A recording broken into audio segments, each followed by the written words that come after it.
The U.S. economy has been in a recession since the first quarter of 2020, and there's a good chance that it could remain in recession for months, if not years.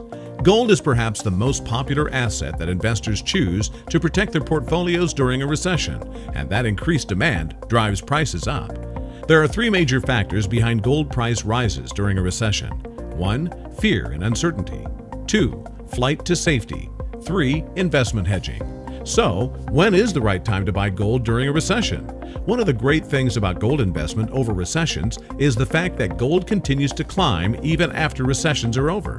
But when you're looking to buy gold, it's always better to buy sooner rather than later. That's especially true if you're planning to do a 401k rollover into a gold IRA.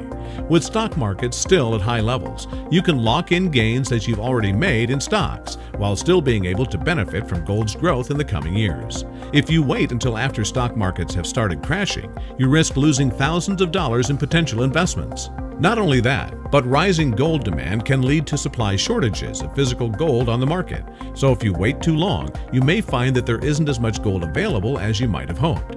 Don't let this opportunity to put gold to work in your investment portfolio pass you by. Contact the experts at Goldco today.